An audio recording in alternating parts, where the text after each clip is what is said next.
ቤተሰቦቹን ዱባይ ሄጃል ብሎ ተሰናብቶ አየር መንገድ ቦሌ ላይ እንግዲህ የገጠመው ምንድን ነው? ከአንዴም 6 ጊዜ ቦሌ ላይ የገጠመው ነገር በጣም ያሳዝናል። በስተመጨረሻ ካንስል ተደርጓል። እባካችሁ ሁላችሁም ወደ ዱባይ ማንኛውንም ሰው ከመምጣታችሁ በፊት ይህንን ቪዲዮ በጥሞና ተከታተሉ። እንደዚሁም ደግሞ ቪዛ ትክክለኛው ቪዛ እና እንደዚሁም በኤዲት የተዘራው ቪዛ ልዩነቱ ምንድን ነው? እንዴትስ ማወቅ እንችላለን? የሚለውን ዘርዘር አድርጌ የምነግራችሁ ይሆናል። ይህንን ቪዲዮ ለሁሉም እንዲደርስ ላይክ በማድረግ ጀምሩት አደራላለሁኝ። ሰላም፣ እንዴት ናችሁ? ወደ የተከበራችሁ ቤተሰቦች ደህና ናችሁ? እኔ ያለው እግዚአብሔር ይመስገን። እናንተም በያላችሁበት ሰላማችሁ ብዙ ትርፍርፍልኝ እያልኩኝ ዛሬ ይዤላችሁ የመጣሁት እንግዲህ አንድ ወንድማችን ላይ የደረሰው ነገር እጅግ በጣም ነው የሚያሳዝነው። ልጁ እያለቀሰ ነው የተናገረው። ወደ ዱባይ ለመምጣት እንግዲህ እንደ ማንኛውም ሰው ፕሮሰስ ያደርጋል ማለት ነው። ዱባይ ላይ ለመግባት እንግዲህ እንዴት ነው የሚገባው? ያው በጉብኝት ቪዛ ነው ሁሉም ሰው ወደ ዱባይ የሚመጣው ማለት ነው። በዚያውም አብዛኛው ሰው የሚቀርም አለ፣ ጎብኝቱም የሚመለስ አለ። በዚህ መልኩ እንግዲህ በደላላ አማካኝነት ይሄ ወንድማችን ፕሮሰስ ያደርጋል። ፕሮሰሱ መጥቶልሃል በዚህ ሰዓት ነው እንግዲህ በሰዓታት ልዩነት ነው በረራው የነገሩኝ አለ። በሰዓታት ልዩነት ትበራለህ ይሉታል። ቤተሰቦቹን ደህና ሰንብቱ በቃ ወደ ዱባይ ሄጃለሁ ብሎ ቤተሰቦቹም ሽኝት አድርገውለት ቦሌ ላይ ይለያያሉ። ልክ መግቢያው ሁሉን ነገር አልፎ መጨረሻ ላይ አሻራ የሚሰጥበት ቦታ ሲደርስ ግን ማለፍ አትችልም፣ ያስከው ቪዛ ትክክለኛ ቪዛ አይደለም፣ ኤዲት የተደረገ ቪዛ ነው ብለው ሲመልሱት ለደላለው ይደውልለታል። ኧረ እኔ ትክክለኛ ቪዛን እየላኩልን ምንድን ነው ኤርፖርት ውስጥ ነው ችግር ያለው፣ ለማንኛውም አስተካክልልሃለሁ 170 ሺህ ብር እንደገና አስገባ ይባላል ማለት ነው። ይሄንንም እንግዲህ ተበዳድሮ ያስገባል። አሁንም በድጋሚ በ2-3 ሰዓት ልዩነት እንደሚበርና በአስቸኳይ ወደ ቦሌ መሄድ እንዳለበት ይነግረዋል ማለት ነው። ልጁ በዚህ ሁኔታ ውስጥ ያለው ተደብቄ ነው ያለው አልጋ ይዤ ቤተሰቦቼ ዱባይ እንደሄድኩ ነው የሚያውቁት። አሁንም ተመልሶ ቦሌ ሲሄድ አሁንም ተመሳሳይ የደረሰበት ይሄ ነገር ነው። በሁላችሁ ማወቅ ያለባችሁ ነገር ምንድን ነው? እዚህ ዱባይ እንግዲህ ያለውን አንድ ወንድማችንን ታውቁታላችሁ ብዬ አስባለሁ። ላይቭ ላይ እየገባ ብዙ ጊዜ ያስተምራል ስለ ቪዛ እና እሱ ጋር ገብቶ ነው ልጁ ሲያወራ የነበረው። ምንድን ነው ያለው? አንተ በጣም እድለኛ ነህ። አንድ ጓደኛው ከ2 ቀን በፊት ቀርቦ የነበረ ልጅ በሁለተኛ ቀኑ ነው ከአየር መንገድ ባን የተደረገው። ማለትም ወደ የትኛውም ሀገር በረራ እንዳያደርግ ደህና ሀገር እንኳን እድሉ መጥቶለት እድሉ ቢመቻችለት ይሄ ልጅ መብረር አይችልም።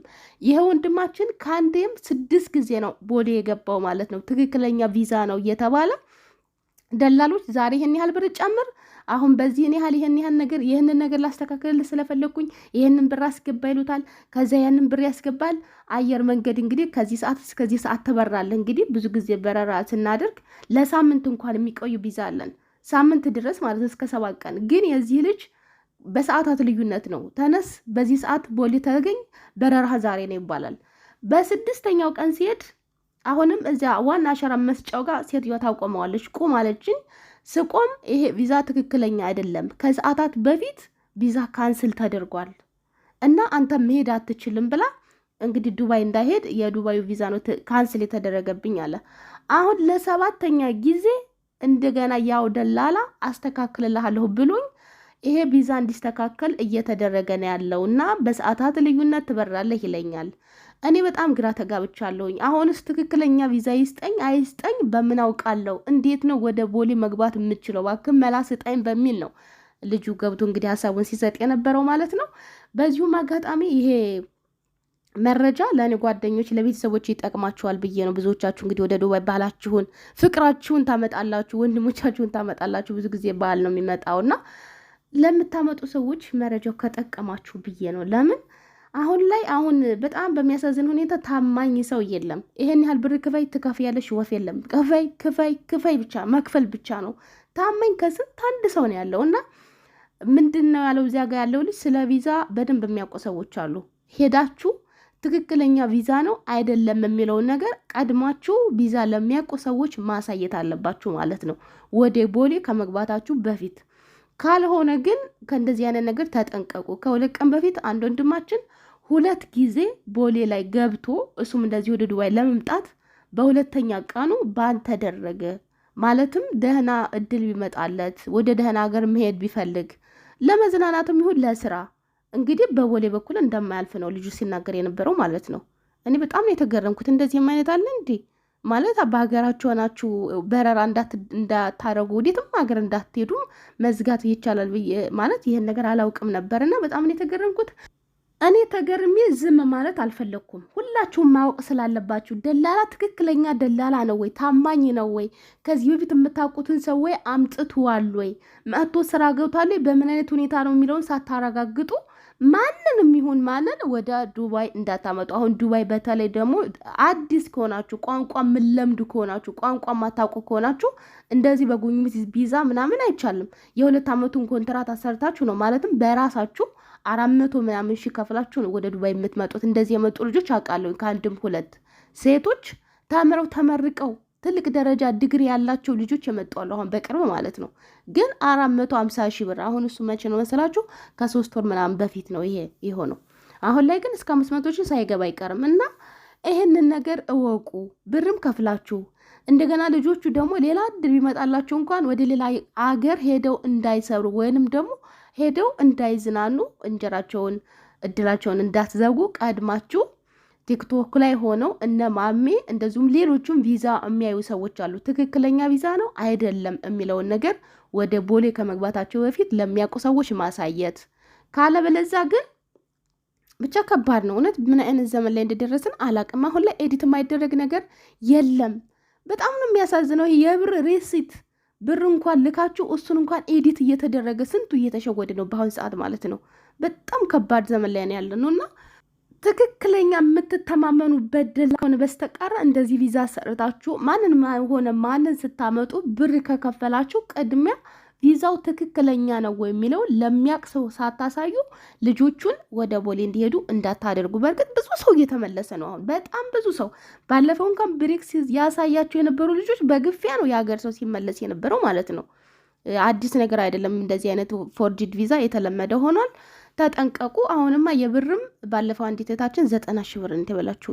ይሄኛው ስታይል ደግሞ ይሄኛው ሌብነት በጣም አዲስ ነገር ነው። በጣም አዲስ ማለት ነው። ምክንያቱም በሞባይል ባንኪንግ ትክክለኛ እንትን ነው የሚልኩት፣ ትክክለኛ ረሲት። ምንም ልብ ላለው ሰው እኔ አሁን ረሲቱን አይቼዋለሁኝ። ልብ ላላችሁ በደንብ ካስተዋላችሁት ትክክል እንዳልሆነ ያስታውቃል። ነገር ግን ደግሞ እንደዚህ በችኮላ ስትሉ በቃ ትክክል ነው የሚመስላችሁ፣ ትሸወዳላችሁ። ኤዲት የተደረገውና ትክክለኛ ብር የተላከበት ረሲት አንድ አይነት አይደለም። እና አሁን ላይ እንደዚህም አይነት ሲስተም ተዘርግቷል። ከአንድም 2-3 ጊዜ ነው ይሄ ነገር የገጠመኝ ማለት ነው። ባለፈው ጉርሻን ፖስት አድርጉት አየሁኝ። ባለፈው ሌላ ልጅ እንደዚሁም ወደ 90 ሺህ ብር ተበልታለች።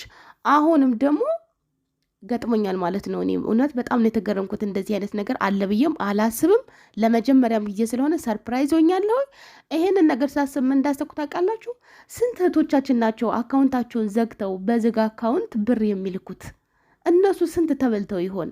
በእውነት ስንቷ ተሸውዳ ይሆን? ይህን ረሲት የውሸት ረሲት እየተላከላቸው ብር እየላኩ ብራችን አለ እያሉ ስንት ናቸው የተሸወዱት ብዬ አሰብኩኝ ማለት ነው። መቼም ጭንቅላት ብዙ ነገር ያስባል።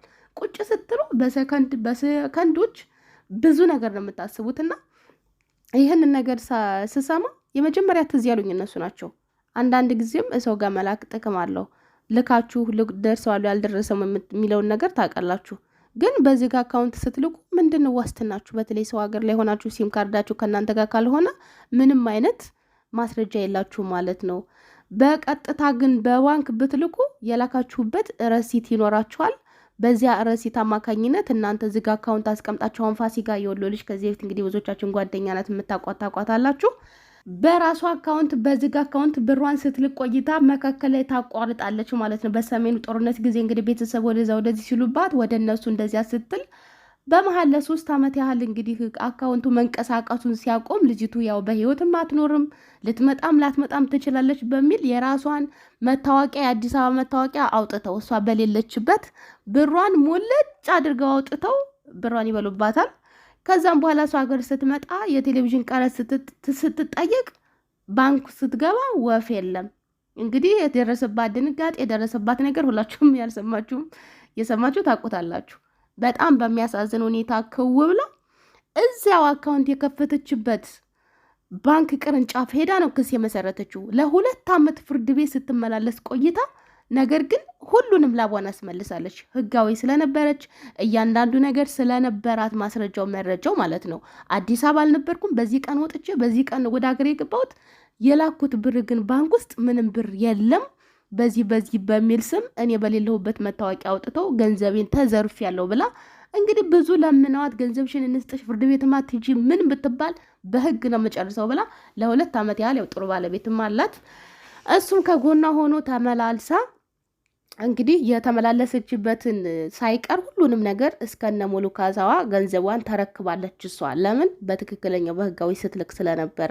አንዳንድ ጊዜ በህገ ወጥ በብላክ ማርኬት በተለይ በዝግ አካውንት መላክ በጣም ከባድ ነው እና ተጠንቀቁ እናንተ ራሳችሁ ማለት ነው። አሁን ላይ እየመጣ ያለው የሌብነት ሲስተም በጣም እየረቀቀ ነው። የማይታሰብ የማይገመት። እኔ ሰርፕራይዝ ነው የሆንኩት። ሰርፕራይዝ ለመጀመሪያ ጊዜ እንደዚህ ሲገጥመኝ እኔ አልተዘረፍኩም፣ ነገር ግን እንደዚህ ሙከራ ተደርጎብኛል። ገብቷቸዋል። እኔ ብቻ ነኝ ብዬ ነበር ያሰብኩትኝ። እንዴት እንዲህ ሊሆን ቻለ? በቃ ይህንም ጓደኞች መስማት አለባቸው ብዬ ስሰማ እኔ 40 ሺህ ተበልቻለሁ፣ እኔ $2500 ተበልቻለሁ፣ እኔ 90 ሺህ ተበልቻለሁ ምናምን የሰው መዓት እንዴ አልኩኝ። ምንድን ነው ታዲያ ሰው የማያወራው እንደዚህ አይነት ነገር ኖሮ?